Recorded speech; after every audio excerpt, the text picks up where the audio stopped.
नमस्कार बच्चों, आपका फिर से स्वागत है आपके अपने यूट्यूब चैनल खन्ना क्लासेस में। और आज हम फिर सामाजिक विज्ञान विषय की कक्षा 10 अध्याय 4 की हम क्लास लेकर आए हैं। और ये हमारे सामाजिक विज्ञान सीरीज़ का 21वां वीडियो लेक्चर है। और आज हम पढ़ने वाले हैं परिवहन के साधन। आज हम पढ़ने वाले हैं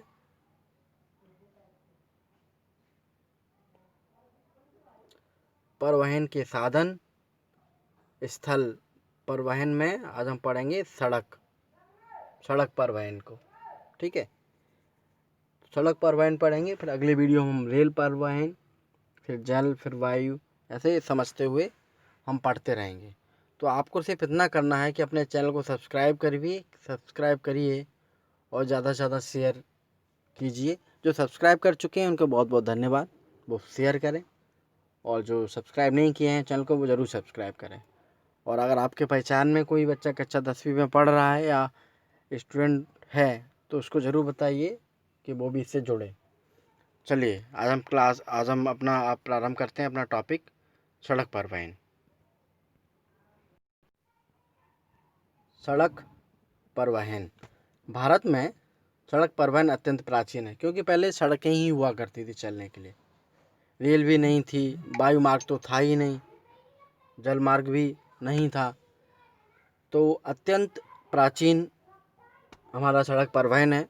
मानव सभ्यता की शुरुआत में जब मनुष्य अपनी आवश्यकताओं की पूर्ति के लिए एक स्थान से दूसरे स्थान पर आने जाने लगा, भूमि पर उसके आने जाने के निशान बन गए, पद चिन्ह बन गए थे। फिर बार बार वो उसी मार्ग से चलता रहा तो वो निशान फिर पगडंडी बन गए, और पगडंडियाँ धीरे धीरे पक्के मार्गों में परिवर्तित की गई। इन्हीं पथों को हम सड़क कहने लगे। यानी कि पहले जब मनुष्य आया पृथ्वी पर तो वो चलने लगा तो उसके पैरों के निशान बने। फिर पैरों के निशान देख के सारे मनुष्य वहीं से चलने लगे तो वो फिर पगडंडियाँ बन गई। पैरों के निशान मिट के पगडंडी सड़क सी बन गई, पतली छोटी सी। फिर उन पगडंडियों पे बार बार लोग चलते रहे तो फिर कालांतर में आज वही सड़कें बन गई। तो इन्हीं पथों को सड़क कहा जाता है। ठीक है, अब देखिए परिवहन के साधन कितने हैं। परिवहन के साधन देखिए, पहले एक है स्थल परिवहन, जो हम जमीन पर चलते हैं। जल परिवहन, जो हम पानी में चलते हैं। वायु परिवहन, जो हम आकाश में वायु मार्ग से चलते हैं। ठीक है, अब स्थल परिवहन में दो मार्ग होते हैं, एक सड़क मार्ग होता है, दूसरा रेल मार्ग होता है। हम सड़क से अपनी गाड़ी, 2 व्हीलर, 4 व्हीलर, कार, मोटरसाइकिल, बस, ट्रक कैसे भी जा सकते हैं। रेल परिवहन हम रेल से चलते हैं जो पटरियों पर दौड़ती है। जल परिवहन में बात करें तो अंतर्राष्ट्रीय जल मार्ग होते हैं कुछ। अंतर्राष्ट्रीय जल मार्ग माने एक देश से दूसरे देश में पानी का जहाज जाता है। जैसे हमारा मुंबई बंदरगाह से जहाज श्रीलंका जा रहा है तो वो अंतर्राष्ट्रीय परिवहन हो गया। आंतरिक जल परिवहन होता है, तटीय जल मार्ग होता है। तटीय जल मार्ग माने जैसे कि हमको मुंबई से गुजरात जाना है तो हम पानी के जहाज से जाएंगे, किनारे तो पहुंच जाएंगे। आंतरिक जल परिवहन नदियों, नहरें और झीलें होती हैं। जैसे एक नाव से हम एक जगह से नदी में नाव चलाएंगे छोटी सी, उस नाव से एक जगह से दूसरी जगह जाएं तो आंतरिक जल परिवहन होता है। वायु परिवहन की बात करें तो राष्ट्रीय वायु मार्ग होते हैं और अंतर्राष्ट्रीय वायु मार्ग होते हैं। राष्ट्रीय वायु मार्ग यानी कि देश के अंदर ही जहाज चलते हैं, जैसे दिल्ली से मुंबई, दिल्ली से कलकत्ता, कलकत्ता से मुंबई, बेंगलुरु, भोपाल, लखनऊ, इस तरह से ये हो गया हमारे राष्ट्रीय वायु मार्ग यानी देश में। अंतर्राष्ट्रीय जैसे मुंबई से सीधा अमेरिका। ठीक है, तो ये तो एक क्लासिफिकेशन है, लेकिन आज हम पढ़ने वाले हैं सड़क मार्ग। ठीक है, फिर हम रेल मार्ग भी पढ़ेंगे, जल और वायु भी पढ़ेंगे। चलिए पढ़ते हैं सड़क परिवहन। तो देखिए, परिवहन के सभी साधनों में सड़क परिवहन ही ऐसा साधन है जो देश की अधिकांश जनसंख्या की पहुंच में है। सड़क परिवहन मध्यम व छोटी दूरियों के लिए महत्वपूर्ण है। यह रेल और जलवायु परिवहन का पूरक भी है। पूरक माने कि अगर हम जल और वायु मार्ग से नहीं जा सकते तो हम सड़क मार्ग से जाएं। पूरक उसको कहते हैं कि हमको एक चीज़ की आवश्यकता है लेकिन वो ना हो तो उसकी जगह हम दूसरी चीज़ से काम चलाएं हैं, उसको हम पूरक कहते हैं। जैसे हमको भूख लगी है, रोटी नहीं है, मम्मी ने रोटी बनाई, रोटी ख़त्म हो गई, तो हमने कहा कि चलो चलो चावल रखा है, चावल खा लेते हैं। तो उस समय रोटी का पूरक क्या हुआ? चावल। ऐसे ही जल मार्ग, वायु मार्ग, इनका पूरक सड़क तो है ही। आगे बढ़ें तो सड़क परिवहन की सेवाएं बहुमुखी, सस्ती और घर के दरवाजे तक सुलभ होती है। सड़क परिवहन से ही खेतों को बाजारों से, फैक्ट्रियों से, बाजारों से, फैक्ट्रियों से, उपभोक्ताओं से जोड़ना संभव होता है। सड़क परिवहन ही वह साधन है जिससे सवारी व माल को इच्छित स्थान पर चढ़ाया व उतारा जा सकता है। इच्छित स्थान क्यों बोला गया है? क्योंकि यही सड़क मार्ग ही ऐसा मार्ग है जहां हम कहें कि नहीं नहीं, इस ट्रक को ले जाओ हमारे घर पे उतार दो, उस ट्रक को ले जाओ हमारे गोदाम पे उतार दो, ट्रक को ले जाओ दूसरे गांव में सामान को उतार दो। तो इस सड़क मार्ग से ही संभव है इच्छित मन माफिक स्थान पर सामान को उतारना और चढ़ाना। वायु मार्ग से नहीं है। वायु मार्ग तो केवल आपको हवाई अड्डे से दूसरे हवाई अड्डे तक सामान लाएगा। वहाँ आप सोचें कि हवाई जहाज को गली में उतार लें, ऐसा तो नहीं हो सकता ना। तो ये इच्छित सामान पहुँचाता है सड़क मार्ग। वायु मार्ग सिर्फ हवाई अड्डे से दूसरे हवाई अड्डे तक पहुँचाएगा। जल मार्ग एक जो उनका पोर्ट होता है उससे दूसरे पोर्ट पर पहुँचाएगा, हर जगह नहीं पहुँचा सकता। सड़क परिवहन द्वारा ही शिक्षा, विचार, कौशल, ज्ञान को देश के भीतरी भागों में गांव-गांव तक पहुंचाया जा सकता है। सड़क परिवहन संकट के समय, युद्ध, अकाल, महामारी आदि स्थितियों में देश के आंतरिक भागों तक पहुंचने में मदद करते हैं। मजबूती एवं बनावट की दृष्टि से भारत में कच्ची व पक्की दो प्रकार की सड़कें हैं। कच्ची सड़कें वर्षा ऋतु में बेकार हो जाती हैं और पक्की सड़कों पर प्रत्येक मौसम में यातायात चलता रहता है। तो प्रबंध व महत्ता की दृष्टि से भारत में 3 प्रकार की सड़कें हैं। एक राष्ट्रीय राजमार्ग, जो कि राष्ट्रीय राजमार्ग केंद्र सरकार के अधीन आते हैं और केंद्र सरकार ही उनको बनाती है, ठीक है, जो एक राज्य से दूसरे राज्य को जोड़ते हैं, या एक राज्य से, एक सड़क से कई राज्य जुड़े होते हैं, होते हैं राष्ट्रीय राजमार्ग। प्रादेशिक राजमार्ग जो प्रदेश में एक जिले को दूसरे जिले से जोड़े, यानी कि प्रदेश में कहीं भी यातायात कर सकें उन सड़कों से, वो प्रादेशिक राजमार्ग होते हैं। जिला और ग्रामीण सड़कें, जो जिले की सड़कें होती हैं उससे हम पूरे जिले में घूम सकते हैं, ग्रामीण सड़कें होती हैं उनसे हम ग्रामीण क्षेत्रों में घूम सकते हैं। सिंपल, जैसे जैसे नाम है वैसे उनकी डेफिनेशन है, फिर हम और आगे पढ़ेंगे। अभी अब हम पढ़ते हैं राष्ट्रीय राजमार्ग, ठीक है। ये वे मार्ग हैं, यानी राष्ट्रीय राजमार्ग की बात हो रही है, जिनका निर्माण और रखरखाव केंद्र शासन के अधीन केंद्रीय लोक निर्माण विभाग द्वारा किया जाता है। तो राष्ट्रीय राजमार्ग का निर्माण कौन करता है? केंद्र सरकार करती है। केंद्र सरकार के अधीन एक विभाग है, केंद्रीय लोक निर्माण विभाग, वो इन सड़कों को, राष्ट्रीय राजमार्गों को बनाता है।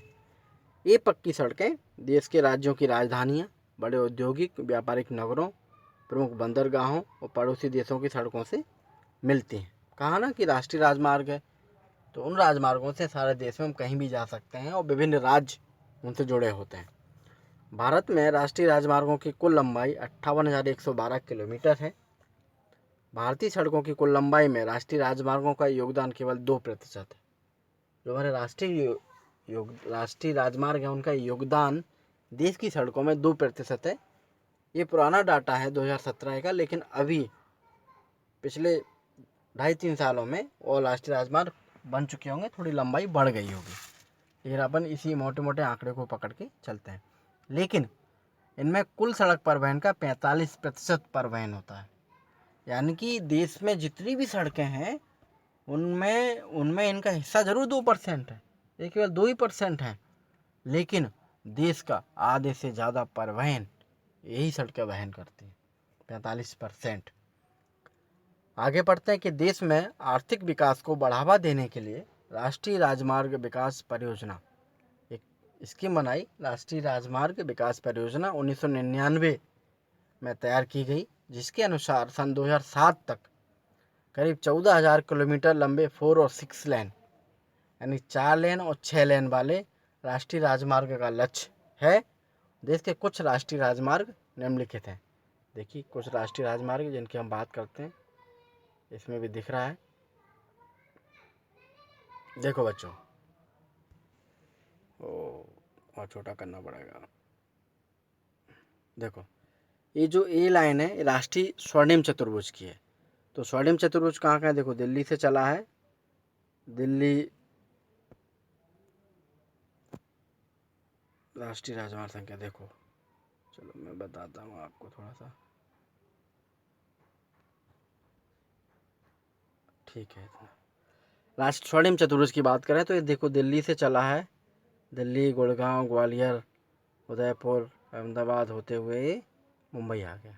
ये राष्ट्रीय स्वर्णिम चतुर्भुज है जो पूर्व प्रधानमंत्री स्वर्गीय अटल बिहारी वाजपेयी थी, उनकी ये बड़ी महत्वाकांक्षी योजना थी और वो चली, और जिससे हमारे देश में परिवहन जो हो रहा है उसको बड़ी मदद मिली है। इधर दिल्ली, आगरा, लखनऊ, कानपुर, मुजफ्फरपुर, वाराणसी, औरंगाबाद, रानीगंज होते हुए कलकत्ता तक है। कलकत्ता से फिर खड़गपुर, भुवनेश्वर, विशाखापट्टनम, विजयवाड़ा होते हुए कांचीपुरम, चेन्नई तक, चेन्नई से फिर टुमकुर, बेलगांव, सतारा होते हुए मुंबई तक। ये है स्वर्णिम चतुर्भुज, ठीक है। और उत्तर दक्षिण गलियारा ये होता है, देखिए सीधा सीधा उत्तर दक्षिण, यानी कि उत्तर को दक्षिण से जोड़े। तो देखिए ये चलता श्रीनगर से चला, श्रीनगर, जालंधर, दिल्ली, झांसी, नागपुर होते हुए यहाँ तक पहुँचा। पूर्व पश्चिम गलियारे की बात करेंगे तो देखिए यहाँ से पोरबंदर से चलते हुए ये गुवाहाटी होते हुआ सिलचर तक पहुँच गया। तो ये हमारे देश का परिवहन का साधन है।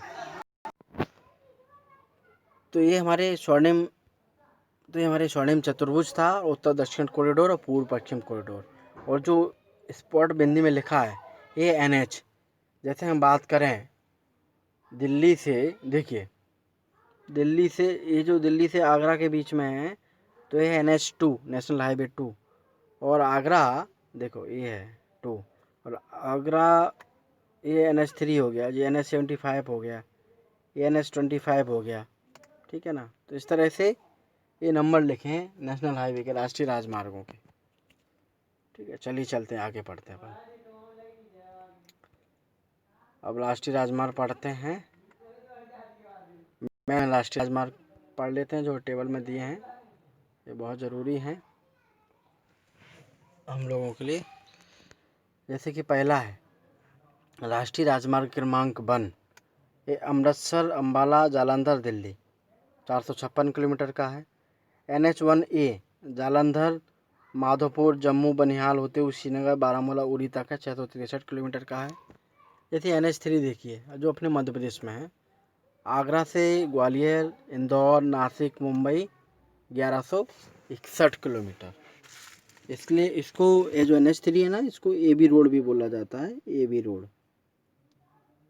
रोड भी इसको बोलते हैं, अपने मध्य प्रदेश से होकर निकली, क्योंकि आगरा टू बॉम्बे, ठीक है। इसी तरह से सारे हैं, तो आप इस वीडियो में दिख रहा होगा, आप पढ़ लीजिए। मध्य प्रदेश का वो था इसलिए मैंने उसके बारे में बता दिया।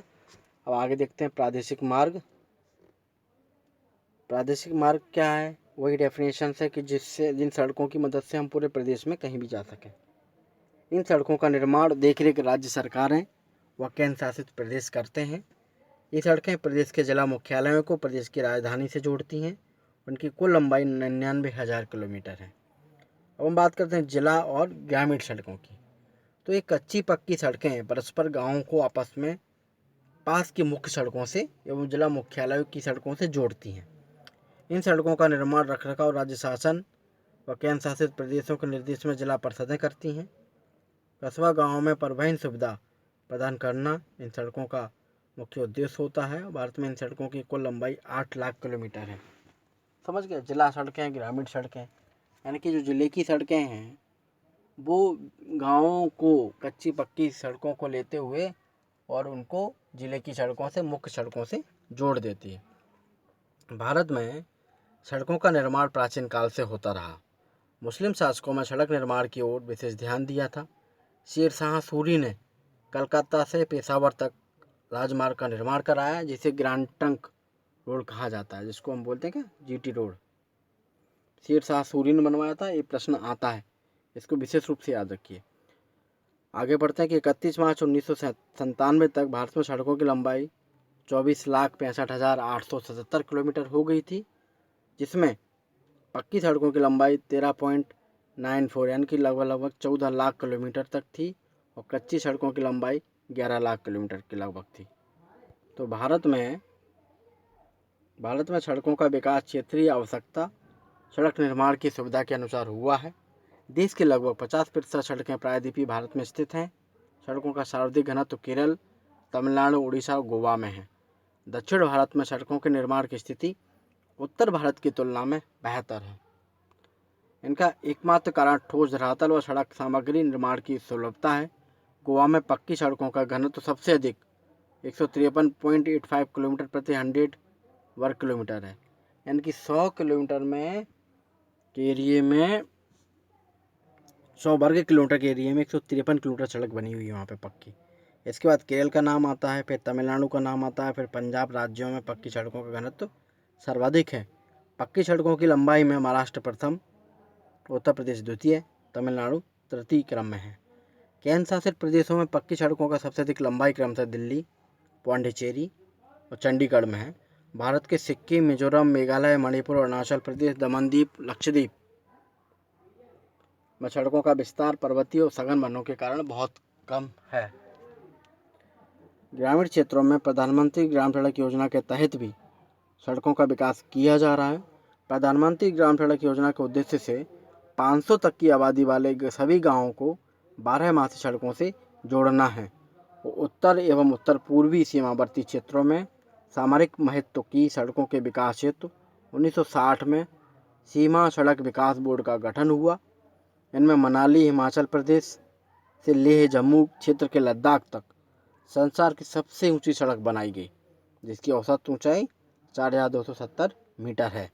अपने गठन से लेकर आज तक इस संगठन ने 31,061 किलोमीटर लंबी सड़कों का निर्माण किया है। 37,077 किलोमीटर सड़कों को पक्का बनाया और 19,544 मीटर लंबी स्थायी पुलों का कार्य पूर्ण किया है। तो बच्चों देखिए, ये सड़कों वाला टॉपिक है, तो इसमें या तो एक फैक्ट जो मेन पॉइंट है वो आप लिख लीजिए, या मैं अगले वीडियो में इसकी एक समरी बना के आपको दे दूंगा। जैसा भी आपको चाहिए तो आप कमेंट्स करिए, तब मैं इसकी समरी आपको बना के दे दूंगा। अदरवाइज आपको समझ में आ गया होगा वैसे तो अपन आगे पढ़ेंगे। अब हम स्थल परिवहन में रेल मार्ग अगले वीडियो में, ठीक है। अगले वीडियो में पढ़ने वाले हैं रेल मार्ग। बस आपसे इतना ही रिक्वेस्ट है, जिन लोगों ने सब्सक्राइब नहीं किया वो सब्सक्राइब करें, और जो सब्सक्राइब कर चुके हैं वो ज़्यादा से ज़्यादा शेयर करें। हमसे जुड़ने के लिए आपका बहुत बहुत धन्यवाद।